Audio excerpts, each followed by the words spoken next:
மழை காரணமாக விருதுநகர் மாவட்டத்தில் உள்ள சதுரகிரி மலைக்கு பக்தர்கள் செல்ல தடை விதிக்கப்பட்டுள்ளது. இதுகுறித்த விவரங்களுடன் செய்தியாளர் கணேஷ் இணைந்திருக்கிறார். கணேஷ், விவரங்களை பதிவு செய்யலாம்.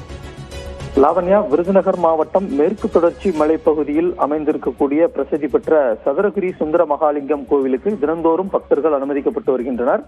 அந்த வகையில் இன்று ஞாயிற்றுக்கிழமை விடுமுறை நாள் என்பதால் வழக்கத்தை விட அதிக அளவில் பக்தர்கள் வருகை தருவது ஒரு வழக்கமான நிகழ்வாக இருந்து வருகிறது.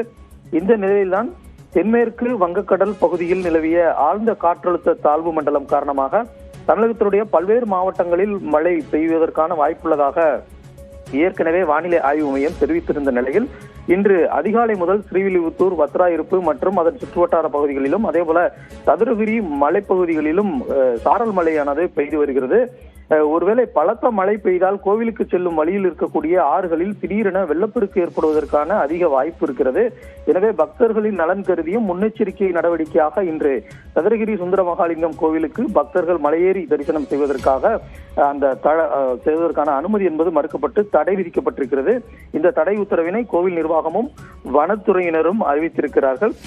இதனால் இந்த தமிழகத்தினுடைய பல்வேறு பகுதிகளில் இருந்து தானிப்பாறை அடிவார பகுதிக்கு வருகை இருந்திருந்த பக்தர்கள் ஏமாற்றத்துடன் திரும்பி செல்லக்கூடிய ஒரு நிலை என்பது இருக்கிறது. மேலும் தொடர் மழை பெய்தால் நாளைய தினமும் தடை விதிப்பதற்கான வாய்ப்பு இருக்கிறது. எனவே கோவில் நிர்வாகம் அல்லது வனத்துறை சார்பாக மறு உத்தரவு பிறப்பிக்கும் வரையில் கோவிலுக்கு யாரும் வர வேண்டாம், வந்து ஏமாற வேண்டாம் என்ற ஒரு அறிவுறுத்தலையும் வனத்துறையினர் மற்றும் கோவில் நிர்வாகம் சார்பில் தெரிவிக்கப்பட்டிருக்கிறது. லாவண்யா, விவரங்களுக்கு நன்றி கணேஷ்.